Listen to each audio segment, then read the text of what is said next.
اللہ ولی الذین آمنوا مبارک وسلم۔ نبی اسلام نے ارشاد فرمایا بنی الاسلام علی خمس، دین اسلام کی بنیاد 5 ارکان پر ہے۔ ان کو 5 ستون کہتے ہیں کہ دین اسلام کی عمارت ان 5 ستونوں کے اوپر کھڑی ہے۔ ان میں پہلا ہے کلمہ طیبہ، دوسرا ہے نماز، زکوٰۃ، روزہ اور حج۔ ان 5 ارکان میں سے کلمہ کی اہمیت سب سے زیادہ ہے، چونکہ باقی جتنے ارکان ہیں ان میں کسی نہ کسی حال میں گنجائش ہے۔ نماز حیض و نفاس کی عورت حالت میں جو عورت ہو اس کے اوپر فرض نہیں ہے، وہ نہیں پڑھ سکتی۔ اسی طرح زکوٰۃ ایک غریب آدمی کے اوپر فرض نہیں ہے۔ حضرت علی رضی اللہ عنہ نے ساری زندگی زکوٰۃ ادا نہیں کی، نصاب ہی نہیں تھا ان کے پاس۔ حج بھی غریب آدمی پر فرض نہیں ہے، صرف امیر آدمی کے اوپر فرض ہے۔ تو باقی سارے ارکان میں کچھ نہ کچھ گنجائش ہے۔ کلمہ ایسا رکن ہے کہ کسی حال میں بھی گنجائش نہیں، ہر بندے پہ ہر حال میں کلمے کی تصدیق کا کرنا لازم ہے، فرض ہے۔ کوئی یہ نہیں کہہ سکتا جی میں تو بیمار ہوں، میں تو کمزور ہوں، میں تو غریب ہوں، میں تو پریشان ہوں۔ بھئی آپ جو بھی ہیں اور جس حال میں بھی ہیں، عاقل ہیں اور بالغ ہیں، آپ کو کلمے کی تصدیق کرنی پڑے گی۔ اس میں کوئی چھوٹ نہیں، کوئی گنجائش نہیں، اس لیے اس کی اہمیت بہت زیادہ ہے۔ حدیث مبارکہ میں ہے کہ جب کوئی بندہ کلمہ پڑھتا ہے تو ایک فرشتہ اس عمل کو لے کے اللہ کے حضور پیش کرنے کے لیے جاتا ہے۔ راستے میں اوپر سے آنے والے ایک فرشتے سے اس کی ملاقات ہوتی ہے۔ اب دونوں فرشتے آپس میں گفتگو کرتے ہیں۔ نیچے والا فرشتہ پوچھتا ہے کہاں جا رہے ہو؟ وہ کہتا ہے بھئی ایک بندے نے کلمہ پڑھا، میں اس کا عمل اللہ کی خدمت میں پیش کرنے کے لیے جا رہا ہوں۔ پھر دوسرا پوچھتا ہے تم کہاں جا رہے ہو؟ وہ کہتا ہے کہ جس بندے نے کلمہ پڑھا میں اس کی بخشش کا پیغام لے کے جا رہا ہوں کہ اللہ تعالیٰ نے اس کی زندگی کے پیچھے سب گناہوں کو معاف فرما دیا۔ حضرت موسیٰ علیہ السلام کو طور پر گئے تو وہاں پر وہ اللہ تعالیٰ سے راز و نیاز کی باتیں کرتے تھے۔ یہ بڑی سعادت تھی کہ ان کو اللہ تعالیٰ سے ہم کلامی کا موقع نصیب ہوا، وہ کلیم اللہ کہلائے۔ ایک دن ان کے دل میں خیال پیدا ہوا کہ میں اللہ تعالیٰ سے پوچھوں کہ یا اللہ مجھے کوئی ایسا خاص کلمہ بتا دیجئے جو خاص ہو اور اس کے ذریعے سے میں آپ کو پکاروں۔ بندہ راز کی بات پوچھتے ہیں نا اپنے دوست سے، تو ان کے دل میں بھی یہی خیال آیا کہ میں کوئی ایسی بات پوچھتا ہوں جو انوکھی ہو، جو میرے لیے خاص ہو۔ اے اللہ میں آپ کو اس کے ذریعے سے پکارا کروں۔ اللہ تعالیٰ نے فرمایا کہ لا الہ الا اللہ کے ذریعے مجھے پکارا کرو، میں رسپونڈ کروں گا۔ یا اللہ یہ کلمہ تو ساری دنیا پڑھتی ہے۔ فرمایا میرے موسیٰ کلیم اللہ اس کلمے کو تم ہلکا نہ سمجھو، اگر 7 زمین اور 7 آسمان اور ان میں جو کچھ ہے ایک پلڑے میں ڈال دیا جائے اور دوسرے پلڑے میں یہ کلمہ ڈال دیا جائے تو کلمے والا پلڑا جھک جائے۔ تو یہ کلمہ بہت اللہ رب العزت کے ہاں اہمیت کا حامل ہے۔ ایسا کیوں ہے کہ 14 طبق ایک طرف اور کلمہ ایک طرف؟ اس لیے کہ کلمہ میں اللہ کا لفظ موجود ہے اور اللہ تعالیٰ اصل ہیں اور باقی سب کچھ ان کا ذل ہے، اور اصل جو ہوتی ہے وہ ذل کے مقابلے میں زیادہ وزنی ہوتی ہے۔ اس لیے کلمہ باقی تمام چیزوں سے زیادہ بھاری ہو گیا۔ حدیث مبارکہ میں قیامت کے دن ایک بندہ پیش ہوگا جس کے 99 دفتر گناہوں کے ہوں گے اور ہر دفتر پہاڑ کی طرح بھاری ہوگا، اتنے گناہ ہوں گے۔ وہ بندہ سمجھے گا کہ اتنے گناہوں کا مقابلہ نیکیاں نہیں کر سکتی، اللہ تعالیٰ اسے فرمائیں گے کہ میرے بندے آج انصاف کیا جائے گا، تیرا ایک عمل ہمارے پاس ہے، ہم وہ بھی پیش کریں گے۔ چنانچہ ایک چھوٹی سی پرچی ہوگی کاغذ کی، وہ دی جائے گی کہ اسے نیکیوں کے پلڑے میں ڈال دو۔ وہ کہے گا یا اللہ 99 دفتر گناہوں کے، اور وہ بھی پہاڑوں برابر بھاری، یہ کاغذ کی پرچی کیا کرے گی؟ فرمایا تم ڈالو تو صحیح۔ جب اس پرچی کو ڈالا جائے گا تو نیکیوں والا پلڑا جھک جائے گا۔ وہ بندہ حیران ہو کے پوچھے گا یا اللہ یہ میرا کون سا عمل ہے؟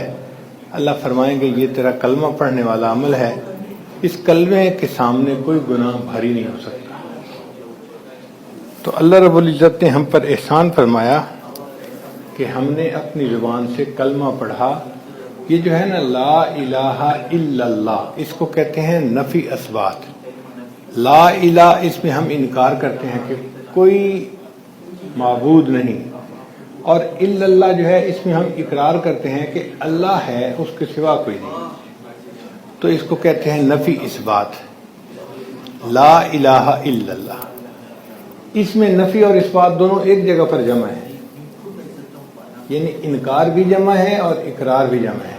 سب کا انکار ہے اور اللہ کا اقرار ہے، یعنی اس ایک کلمے کے اندر نفی بھی ہے، اثبات بھی ہے، اس میں کفر بھی ہے، ایمان بھی ہے، شرک بھی ہے، توحید بھی ہے، دونوں اکٹھے ہیں۔ اس کو کہتے ہیں ضدین کی جمع، یعنی دو ضد چیزیں ایک جگہ پر اکٹھی اللہ نے کر دی ہیں۔ صرف کوئی لا الہ کہے تو وہ مشرک کہے گا، وہ کافر بن جائے گا، کیونکہ اس نے اللہ کا بھی انکار کر دیا، اور الا اللہ کہنے سے وہ مومن بن جائے گا چونکہ اس نے اللہ کا اقرار کر لیا۔ اب یہاں سے ایک نقطہ نکالا کہ کفر اور ایمان ایک کلمے کے اندر جمع ہیں، اس کا مطلب یہ کہ اللہ کے نزدیک کافر اور مومن بحیثیت انسان دونوں برابر ہیں، ایک جیسے ہیں، فرق نہیں ہے کوئی۔ ہاں اتنا فرق ہے کہ ایک منکر ہے تو کافر ہے، دوسرا اقرار کرتا ہے تو مومن ہے، اور اگر وہ جو منکر ہے وہ بھی اقرار کر لے پھر اس میں اور مومن میں کوئی فرق نہیں رہ جائے گا، پھر دونوں مومن بن جائیں گے۔ تو ہم اس بات کو سمجھیں کہ کلمہ جب کوئی بندہ پڑھ لیتا ہے تو اللہ تعالیٰ اس کے سب گناہوں کو معاف فرما دیتے ہیں۔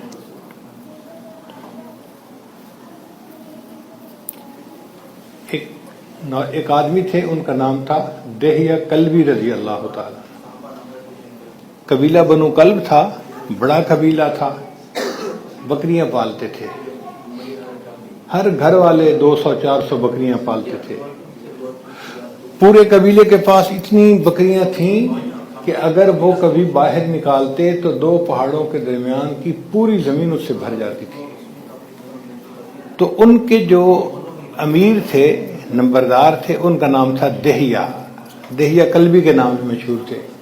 نبی علیہ السلام ان کے لیے بھی ایمان لانے کی دعا مانگتے تھے، جیسے حضرت عمر لانوں کے لیے مانگتے تھے کہ اللہ ان کے ذریعے سے اپنے دین کو مضبوط فرما دے، اسی طرح دہیہ کلبی کے لیے بھی دعا مانگتے تھے۔ ایک دن جبریل علیہ السلام آئے، اے اللہ کے حبیب صلی اللہ علیہ وسلم، دہیہ تھوڑی دیر میں آپ کے پاس پہنچ جائیں گے ایمان لانے کے لیے۔ نبی علیہ السلام بہت خوش ہوئے، چنانچہ دہیہ کلبی آئے۔ ان کی عمر اس وقت تقریباً 60 سال تھی، میچور آدمی تھے، قبیلے کے سردار تھے۔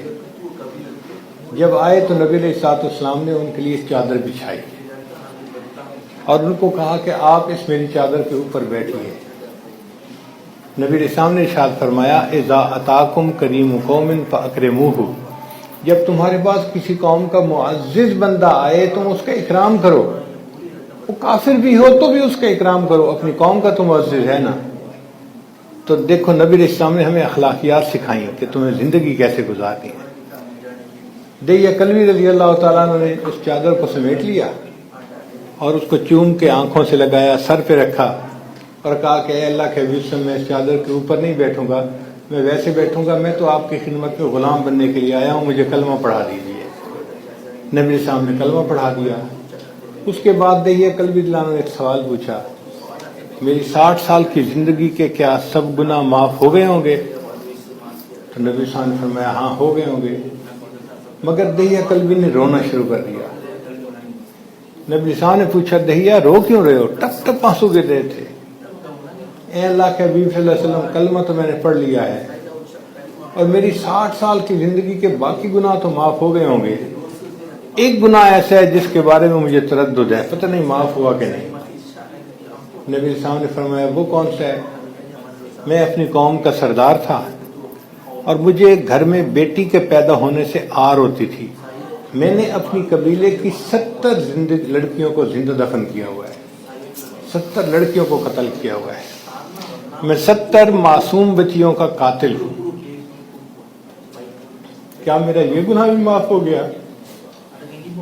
اب نبی علیہ السلام حیران کہ اس نے کیا چیز بتا دی۔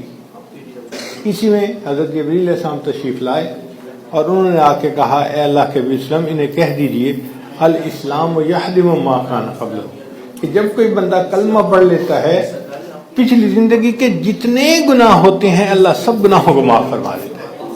تیرے 60 سال کی زندگی کے بھی گناہ معاف ہو گئے اور 70 معصوم بچیوں کے قتل کا گناہ بھی اللہ نے معاف فرما دیا۔ تو یہ کلمہ اللہ کے نزدیک بڑی اہمیت کا حامل ہے۔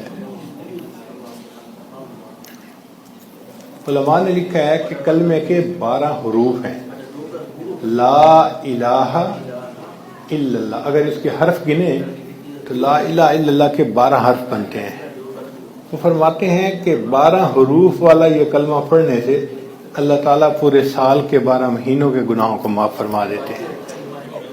اور بعض علماء نے ایک معرفت لکھی ہے، وہ فرماتے ہیں کہ انسان کے جسم میں 12 اعضاء ہیں جو گناہ کرتے ہیں، انسان کی زندگی کے 12 اعضاء ہیں جو گناہ کرتے ہیں، 2 آنکھیں، 2 کان، 2 ہاتھ اور 2 پاؤں، 8 ہو گئے، اور 4 باقی ہیں زبان اور دل، دماغ اور شرمگاہ، تو یہ 12 اعضاء ہوئے۔ تو جسم کے 12 اعضاء ہیں جو گناہ کرتے ہیں، جو بندہ کلمہ کا ورد کرتا ہے اللہ تعالیٰ 12 اعضاء کے گناہوں کو معاف فرما دیتے ہیں۔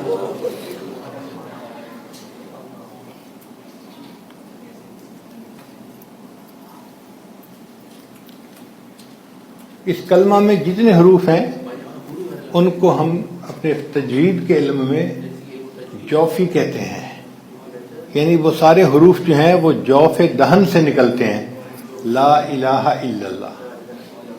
اس میں نقطہ یہ ہے کہ دیکھو اگر تمہارے دل کے اندر سے کلمہ نکلے گا نا پھر اس کا اثر واضح ہوگا۔ زبان سے کہہ بھی دیا لا الہ تو کیا حاصل، دل و نگاہ مسلمان نہیں تو کچھ بھی نہیں۔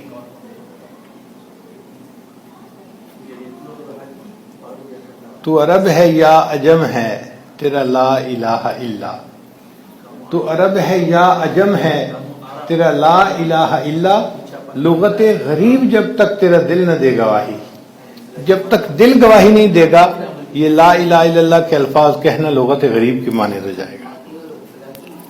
پھر لا الہ الا اللہ میں کوئی نقطہ نہیں ہے، کوئی حرف نقطے والا نہیں ہے، حالانکہ 26 حروف ہیں، حروف ابجد جن کو کہتے ہیں، ان میں بہت سارے حروف نقطے والے بھی ہیں، کئیوں کے اوپر نقطہ، کئیوں کے نیچے نقطہ، لیکن کلمے میں کوئی حرف نقطے والا نہیں۔ علماء نے لکھا اس لیے کہ اللہ نے پسند ہی نہیں فرمایا کہ کوئی میرے ساتھ کل کو شرک کرنے والا بن جائے۔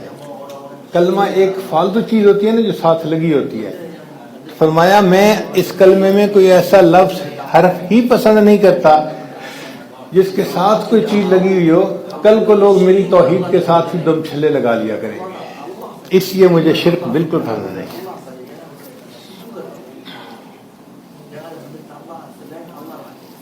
پھر نقطے اس لیے بھی اللہ نے پسند نہیں فرمائے کہ اللہ رب العزت جو ہے وہ جہت سے پاک ہے، نہ فوق کی جہت نہ تحت کی جہت، اس کے سامنے کوئی جہت نہیں، وہ بے جہت ہے، اس کے لیے جہت کو متعین نہیں کر سکتے کہ اللہ اوپر ہے، اللہ نیچے ہے، اللہ دائیں ہے، اللہ بائیں ہے، نہیں، جہت وہاں نہیں چلتی، وہ جہت سے ماورا ہے، جہت سے بلند و بالا ہے۔ اس لیے نبی علیہ السلام نے ارشاد فرمایا کہ تم مجھے یونس علیہ السلام پر فوقیت مت دو، جس نے مجھے ان پر فوقیت دی اس نے جھوٹ بولا۔ اب یہ عجیب سی جو ہے نا حدیث مبارکہ ہے، کیونکہ یہ تو مسلم بات ہے کہ نبی علیہ السلام صرف یونس علیہ السلام سے نہیں تمام انبیاء سے افضل ہیں، تمام انبیاء کے سردار ہیں، تمام انبیاء کے امام ہیں، تمام انبیاء کے بھی نبی ہیں. یعنی باقی نبی تو اپنی امتوں کے نبی ہیں نا، مگر اللہ کے محبوب صلی اللہ علیہ وسلم وہ ہیں جو نبی اور انبیاء ہیں. باقی انبیاء پر بھی ان کی نبوت لانے کی تصدیق کرنی ضروری تھی. تو فضیلت تو ان کی ہے، پھر کیوں فرمایا؟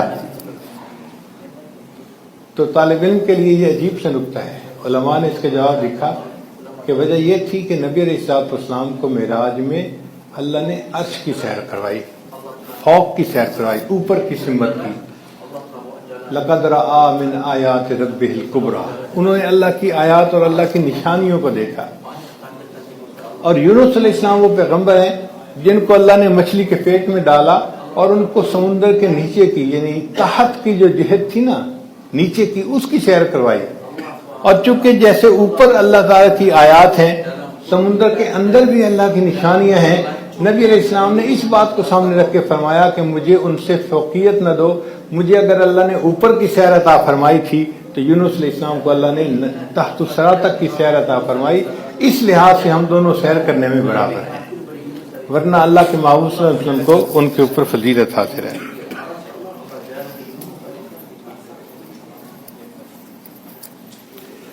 جب یونس علیہ السلام کو مچھلی نے پیٹ میں لے لیا تو یونس علیہ السلام اندھیرے میں تھے.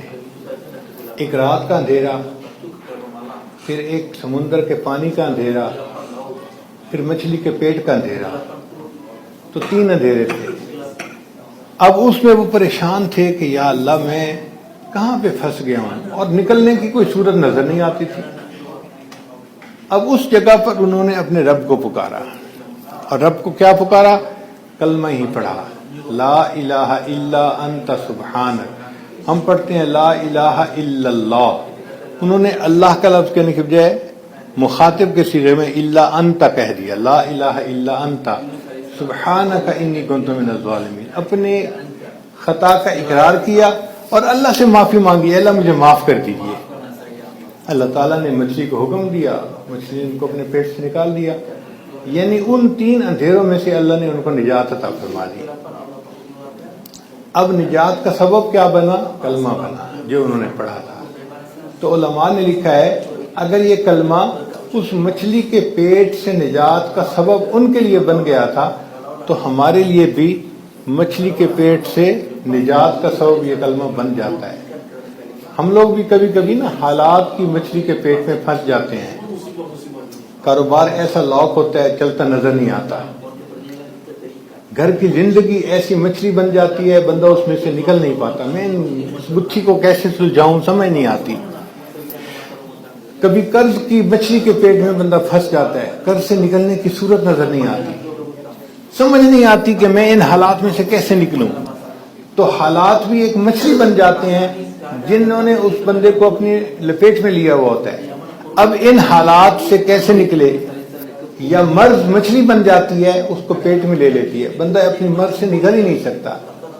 تو علماء نے لکھا ہے بندہ کسی بھی مچھلی کے پیٹ میں پھنس جائے، نکلنے کی صورت نظر نہ آئے، تنگ دستی ہے، قرض ہے، کاروبار کا مسئلہ ہے، یا ذلت میں پھنس جائے، نکلنے کی کوئی صورت نظر نہیں آتی، تو وہ کلمے کا ذکر کرے. اللہ کلمے کے ذکر کے ذریعے اس مچھلی کے پیٹ سے اس کو نجات عطا فرما دیں گے.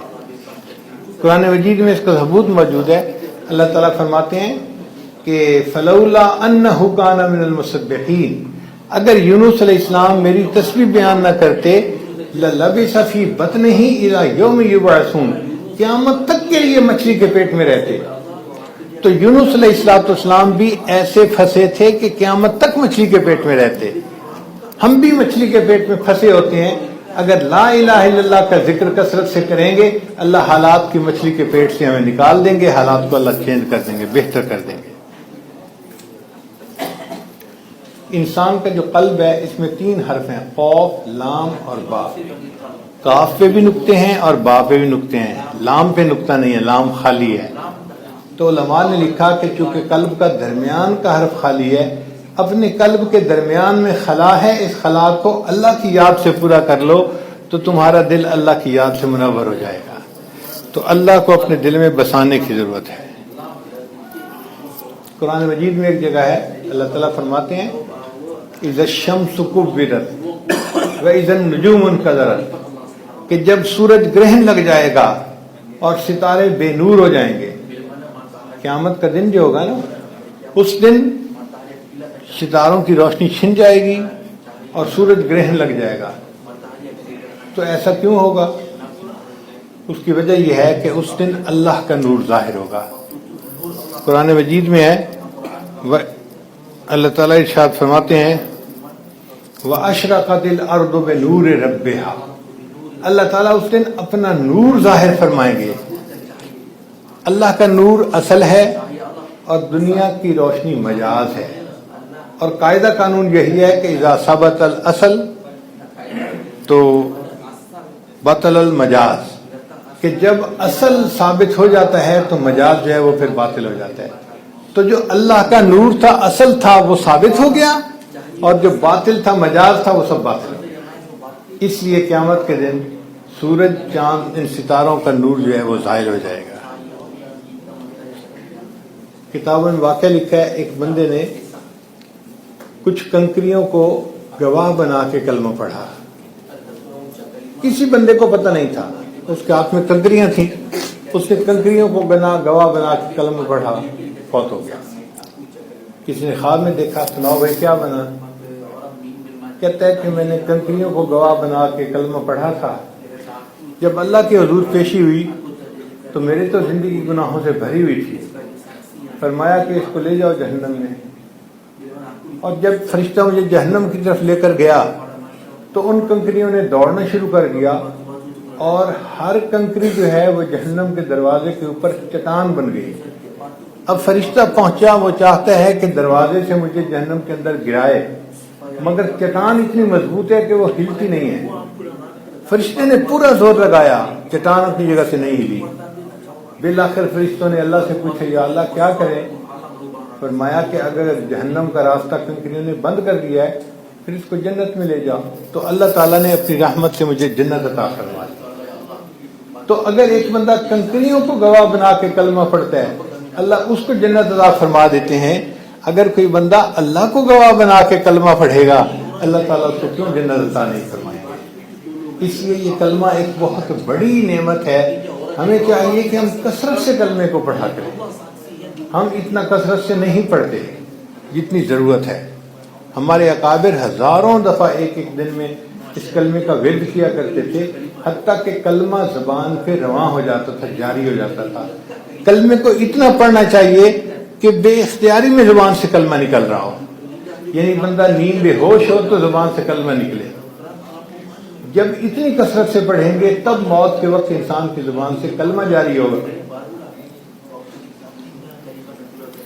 تو کلمے کو کثرت سے پڑھنے کی ضرورت ہے.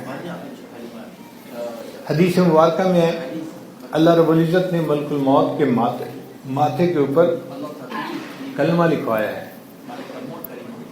دنیا کا بھی دستور ہے. آپ دیکھیں جتنے جہاز ہوتے ہیں ان کے اوپر کمپنی کا نام لکھا ہوتا ہے نا. کسی کے اوپر لکھا ہوتا ہے سعودی عربین ایئر لائن، کسی کے اوپر لکھا ہوتا ہے ایمریٹ، کسی کے اوپر لکھا ہوتا ہے اتحاد. یہ کیوں لکھتے ہیں؟ کہ دیکھتے ہی بندے کو یاد آ جائے کہ یہ اس کمپنی کا جہاز ہے. اللہ تعالیٰ نے دجال کے ماتھے کے اوپر کافر لکھا ہوگا. حدیث پاک میں ہے کہ دجال کے ماتھے پر کاف، خا اور را، یہ 3 حرف لکھے ہوں گے. تو جب مومن دیکھے گا وہ فوراً پہچان لے گا کہ یہ کافر ہے، اس کے ماتھے پہ کافر لکھا ہے. تو دجال کی پہچان کے لیے اللہ نے اس کے ماتھے پہ کافر لکھوایا، اور اللہ تعالیٰ نے مومن کی ایمان کی حفاظت کے لیے ملک الموت کے ماتھے کے اوپر کلمہ لکھوا دیا، تاکہ جب وہ روح قبض کرنے کے لیے آئیں گے اور مومن اس طرف دیکھے گا تو اس کو کلمہ یاد آئے گا، اور یہ کلمہ پڑھ کے اپنے ایمان کی حفاظت کے ساتھ دنیا سے چلا جائے گا.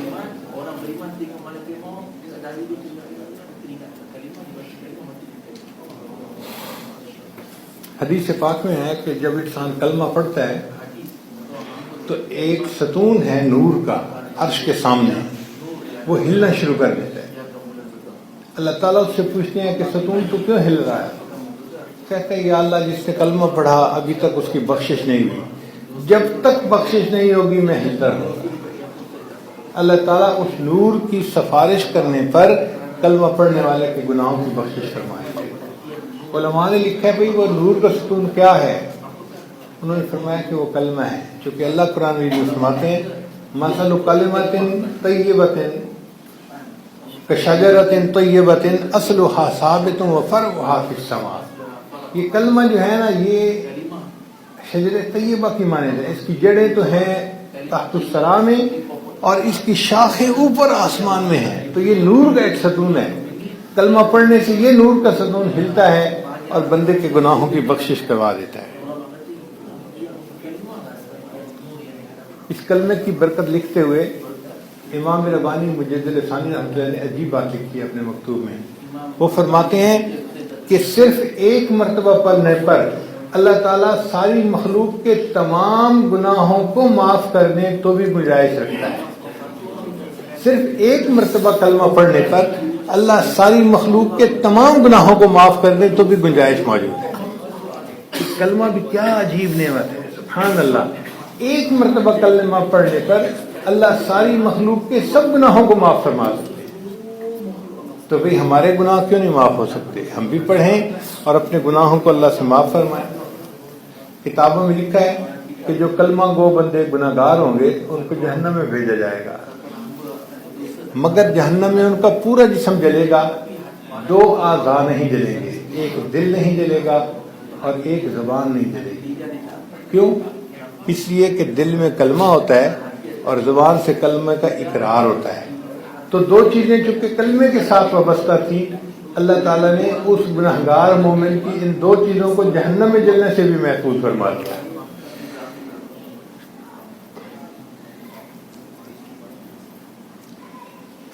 قیامت کے دن دو مواقع ایسے ہوں گے کہ جس میں کافر یہ تمنا کریں گے کاش ہم مسلمان ہوتے، حسرت کریں گے کافر لوگ کاش کہ ہم مسلمان ہوتے۔ وہ دو موقع کب آئیں گے؟ پہلا موقع کہ جب اللہ تعالیٰ کے پاس بندے حاضر ہوں گے، اللہ فرمائیں گے کہ ان سے حقوق العباد کا حساب لو، چنانچہ حقوق العباد کا حساب لیا جائے گا۔ پھر فرشتے کہیں گے یا اللہ ہم نے بندوں کا حساب لے لیا، اب بندوں کا حق ادا ہو گیا، اب کسی کے اوپر بندے کا کوئی حق نہیں۔ اللہ فرمائیں گے اچھا اگر بندوں کا کوئی حق نہیں، اب جس نے بھی کلمہ پڑھا ہے نا مجھے اس سے اپنے حق کا حساب لیتے ہوئے حیا آتی ہے، ہر کلمہ پڑھنے والے کو جنت ملے گی۔ جب یہ اعلان ہوگا تو کافر کہیں گے ربما یود الذین کفروا لو کانوا مسلمین، اے کاش کہ ہم بھی مسلمان ہوتے، ہم نے بھی کلمہ پڑھا ہوتا اور حقوق العباد کے پورا ہونے پر ہمیں بھی جنت مل جاتی۔ تو یہ پہلا موقع ہوگا جب کفار یہ تمنا کریں گے کہ کاش ہم بھی مسلمان ہوتے۔ پھر جنتی جنت میں چلے جائیں گے اور پیچھے کچھ لوگ بچ جائیں گے جن کے ذمہ حقوق العباد ہوں گے، تو اس کی وجہ سے ان کو جہنم بھیجا جائے گا۔ ہوں گے وہ ایمان والے، مگر کسی کی غیبت کی، کسی کی دل آزاری کی، کسی کو دکھ پہنچایا، تو اس وجہ سے ان کے گناہ زیادہ ہوں گے، ان کو جہنم بھیجا جائے گا۔ اب وہ جہنم میں جلیں گے جب تک اللہ تعالیٰ چاہیں گے۔ پھر ایک وقت آئے گا کہ اللہ تعالیٰ کی مشیت ان کے اوپر مہربان ہوگی اور اللہ تعالیٰ ان بندوں کو جہنم سے نکالنے کا سبب بنائیں گے۔ وہ سبب کیا بنے گا کہ ہر جہنمی کے گرد جہنم کی آگ کی دیوار ہوگی اور وہ ایسی ہوگی کہ اس کو یہ نہیں پتہ چلے گا کہ ادھر ادھر کون ہے۔ جب اللہ چاہیں گے اللہ اس دیوار کو شیشے کی طرح ٹرانسپیرنٹ بنا دیں گے، تو ایک دوسرے کو جہنمی دیکھیں گے، اس میں کافر بھی ہوں گے، مشرک بھی ہوں گے، مومن بھی ہوں گے۔ اب جب کافر اور مشرک دیکھیں گے او ہم تو جہنم میں جل ہی رہے ہیں، یہ جو کلمہ پڑھنے والے تھے یہ بھی جہنم میں ہیں، تو وہ کافر ان کو تانا دیں گے کہ تمہیں تمہارا خدا کام نہ آیا، تمہیں تمہارے خدا نے جہنم سے کیوں نہیں نکالا، برابر ہو گئے ہم اور تم، تمہارے کلمہ پڑھنے کا کیا فائدہ ہوا۔ اب جب وہ کافر تانا دیں گے تو پھر اللہ تعالیٰ بھیجیں گے جبریل علیہ السلام کو، جبریل علیہ السلام جاؤ جہنم میں اور جا کے میرے بندوں کا حال پوچھو. تو جبریل علیہ السلام آئیں گے اور کلمہ گو بندوں سے پوچھیں گے تم کس حال میں ہو. جب کلمہ گو بندے پوچھیں گے کہ آپ کون ہیں، وہ کہیں گے کہ میں وہ فرشتہ ہوں جو آپ کے نبی علیہ السلام کی طرف وحی لے کر آیا کرتا تھا، میرا نام جبرائیل ہے. تو ان جہنمیوں کو نبی علیہ السلام کی یاد آ جائے گی کہ نبی علیہ السلام کی طرف وحی لے کر آیا کرتا تھا. تو جہنمی جبریل علیہ السلام سے عرض کریں گے کہ آپ اگر واپس جانا تو ہمارے نبی علیہ السلام کو ہمارے سلام پہنچا دینا. جبریل علیہ السلام ان سے وعدہ کر لیں گے. پھر اس کے بعد جہنمی کہیں گے کہ ہمارا حال دیکھو، اب تو ہمیں کافر بھی تانے دیتے ہیں کہ تمہیں تمہارا خدا جو ہے کیوں کام نہ آیا، کیا ہم اور تم برابر ہو گئے، تمہارے کلمہ پڑھنے کا کیا فائدہ اگر تم بھی یہی جل رہے ہو اور ہم بھی یہی چل رہے ہو. ہم نے جہنم کے عذاب کو تو برداشت کر لیا، ہم سے یہ تانا برداشت نہیں ہوتا. علامہ اقبال نے یہی بات تو کی تھی، آہ جاتی ہے اثر کو کھینچ لانے کے لیے، بادلو ہٹ جاؤ دے دو راہ جانے کے لیے. حق پرستوں کی اگر کی تو نے دل جوئی نہیں، تانا دیں گے بت کے مسلم کا خدا کوئی نہیں. کہ اللہ اگر آپ نے حق پرستوں کی مدد نہ کی تو بت یہ تانا دیں گے کہ مسلمانوں کا خدا ہی نہیں ہے کوئی.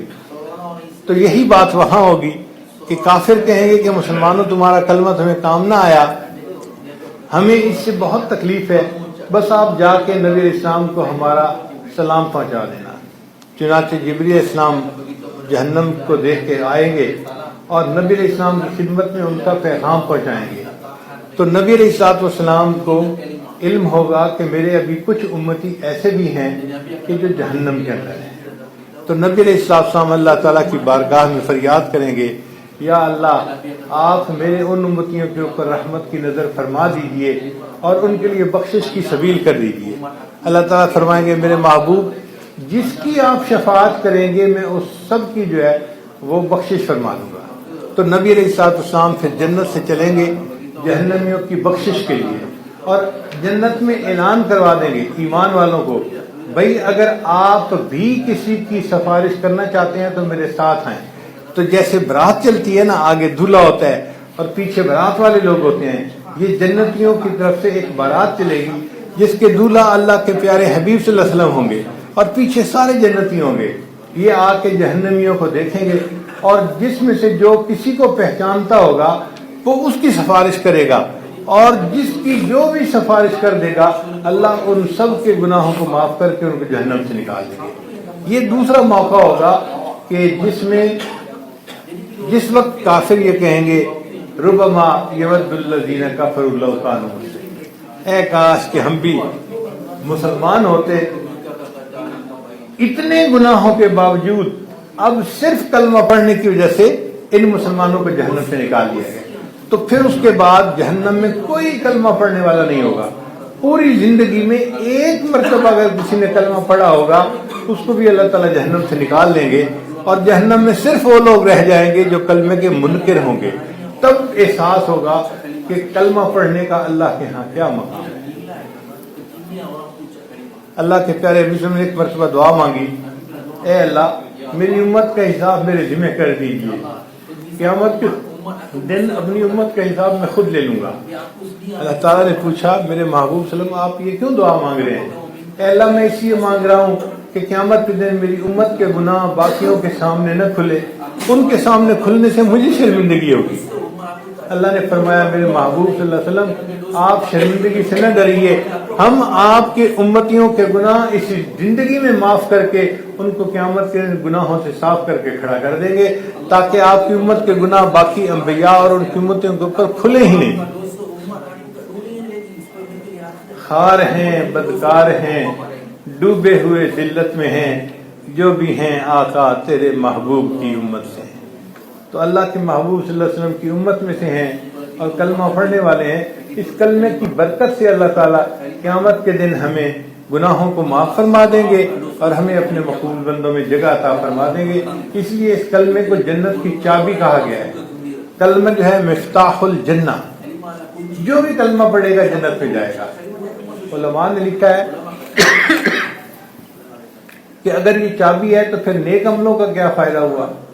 تو انہوں نے اس کی تفصیل لکھی اور کہا دیکھو ایک کلمہ ہوتا ہے اور ایک اس کے جو آگے دانتے بنے ہوئے ہوتے ہیں نا وہ ہوتے ہیں. تو چابی تو ہے کلمہ. جس کے نیک عمل بھی ہوئے تو اس کے دانتے بھی ٹھیک ہیں, صحیح چابی ہے, لگتے ہی دروازہ کھل جائے گا. اور جس کے دانتے ٹھیک نہیں پھر ان دانتوں کو جہنم میں جا کے ٹھیک کرنا پڑے گا, پھر جا کے وہ جنت کا دروازہ کھول سکیں گے.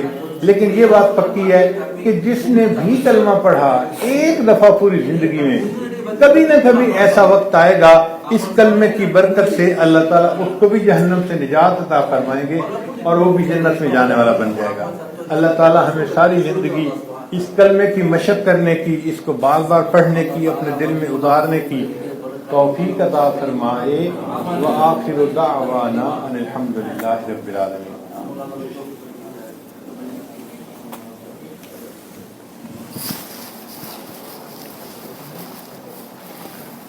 دعا سے پہلے ہم توبہ کے کلمات پڑھ لیتے ہیں.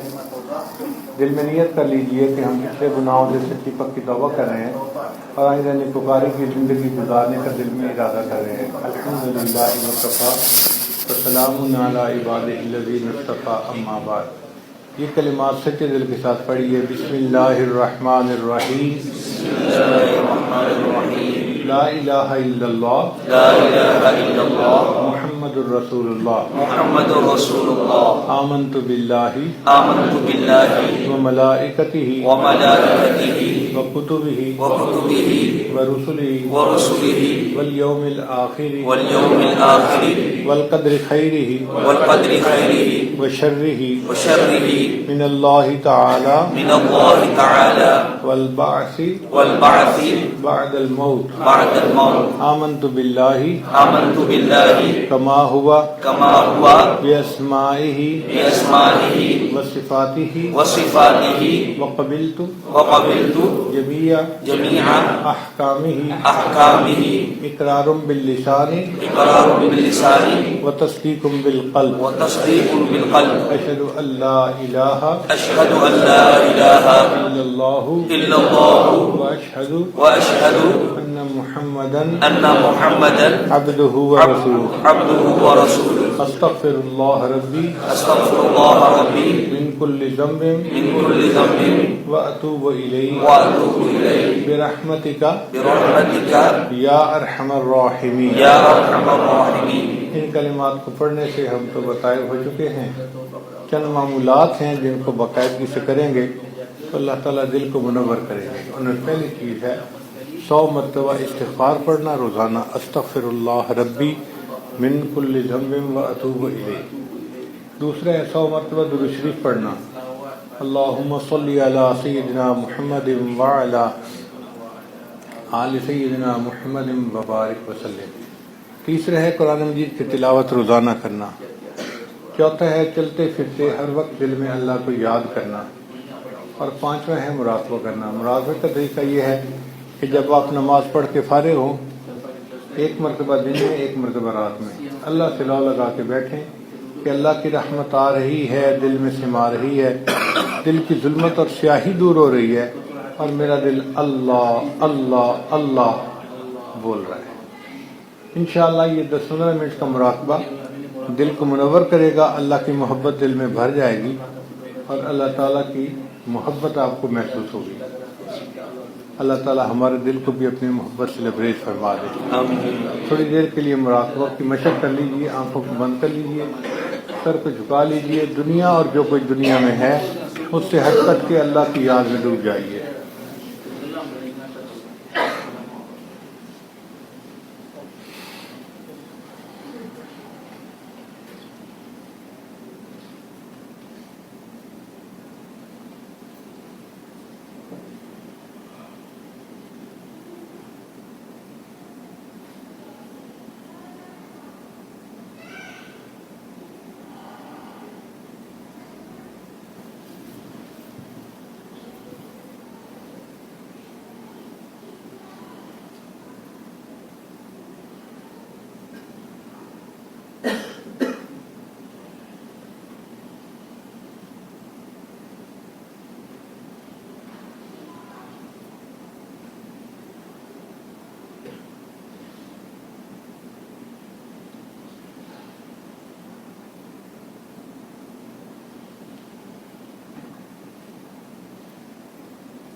لا الہ الا اللہ محمد رسول اللہ. دعا کر لیجئے. سبحان ربی العلی الوہاب. اللہم صلی علی سیدنا محمد وعلی آل سیدنا محمد وبارک وسلم. اے رب کریم، ہم آپ کے عاجز مسکین بندے ہیں، ہمارے گناہوں کو معاف فرما، خطاؤں سے درگزر فرما، عیبوں کی پردہ پوشی فرما. جو گناہ ہم نے دن میں کیے معاف فرما، جو راتوں میں کیے معاف فرما، جو تنہائیوں میں کیے معاف فرما. اے اللہ، جو ارادے سے کیے وہ بھی معاف فرما، جو بن ارادے کے ہوئے وہ بھی معاف فرما. معصیت کی ذلت سے محفوظ فرما، ہمیں طاعات کی عزت نصیب فرما. آنے والے وقت کو گزرے وقت سے بہتر فرما، آنے والی زندگی کو گزری زندگی کا کفارہ بنا. اے اللہ، ہمیں ذلت سے محفوظ فرما، علت سے محفوظ. جسمانی بیماریوں کو دور فرما، روحانی بیماریوں کو دور فرما، نفس و شیطان کے مکر و فریب سے محفوظ فرما. رب کریم، اس سے پہلے کہ لوگ ہمیں کلمہ پڑھائیں، ہمیں اپنے اختیار سے کلمہ پڑھنے کی توفیق عطا فرما. اس سے پہلے کہ ہمارے ظاہر کی آنکھیں بند ہو جائیں، من کی آنکھیں کھلنے کی توفیق عطا فرما. اس سے پہلے کہ لوگ ہمیں غسل دیں، ہمیں غسل توبہ کرنے کی توفیق عطا فرما. اس سے پہلے کہ ہمیں کفن پہنایا جائے، اللہ ہمیں تقویٰ کی پوشاک پہننے کی توفیق عطا فرما. اور اس سے پہلے کہ ہماری نماز پڑھی جائے، اللہ ہمیں نماز کی حضوری نصیب فرما، سجدے کا سرور نصیب فرما، قرآن پاک پڑھنے کا لطف نصیب فرما، رات کے آخری پہر کے مناجات کی لذت نصیب فرما، ایمان حقیقی کی حلاوت نصیب فرما. اے اللہ، زندگی کے آخری حصے کو زندگی کا بہترین حصہ بنا، قیامت کے دن کو زندگی کا سب سے زیادہ خوشیوں بھرا دن بنا. اے اللہ، ہماری ان دعاؤں کو اپنی رحمت سے قبول فرما. جتنے حاضرین محفل ہیں، اللہ سب کی بخشش فرما. اٹھنے سے پہلے اللہ سب کو گناہوں سے محفوظ فرما، گناہوں سے بری فرما. اے اللہ، ہم پر رحمت کی نظر فرما. آپ نے فرمایا، یا اما السائل فلا تنہر، سوالی کو انکار نہ کرو. اللہ، جب ہم جیسے کمزوروں کو حکم ہے ہم سوالی کو انکار نہ کریں. اے اللہ، ہم بھی تو آپ کے در کے سوالی ہیں. اے مالک، آپ بھی انکار نہ فرمائیے، ہماری فریاد کو قبول کر لیجئے، ہماری بخشش کر دیجئے، ہمیں معاف کر دیجئے. اللہ، ہماری توبہ قبول کر لیجئے. رب کریم، آپ نے فرمایا، یا ایھا الناس انتم الفقراء، اے انسانوں تم محتاج ہو. اور یہ بھی آپ نے فرمایا، انما الصدقات للفقراء، صدقات تو فقیروں کا حق ہوتا ہے.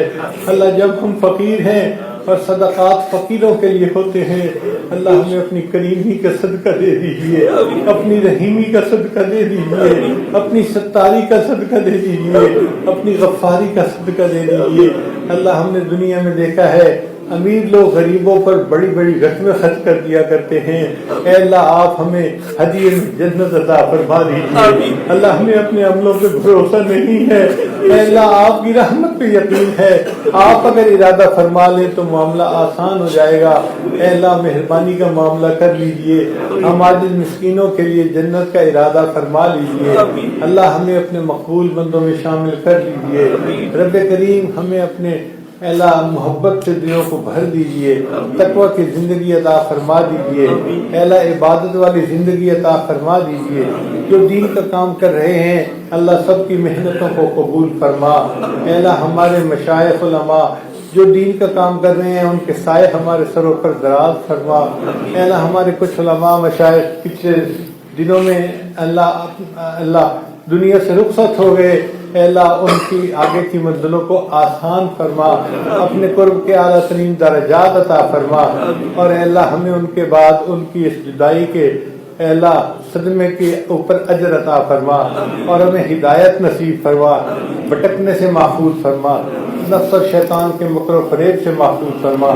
پوری دنیا میں جہاں بھی مسلمان پریشان ہیں، اللہ سب کی پریشانی کو دور فرما میرے مولا ہمارے تینوں حرم کی حفاظت فرما مدارس عربیہ کی حفاظت فرما دعوت و تبلیغ کے کام کی حفاظت فرما جہاں اللہ اللہ ہوتی ہے ان خانقاہوں کی حفاظت فرما اقامت دین کی کوششوں کی حفاظت فرما ہماری ان دعاؤں کو اپنی رحمت سے قبول فرما ربنا تقبل ہمیں بار بار حج کی سعادت نصیب فرما عمرے کی سعادت نصیب فرما ہماری ان دعاؤں کو اپنی رحمت سے قبول فرما صلی اللہ تعالی علی حبیبہ سیدنا محمد وآلہ واصحابہ اجمعین برحمتک یا ارحم الراحمین.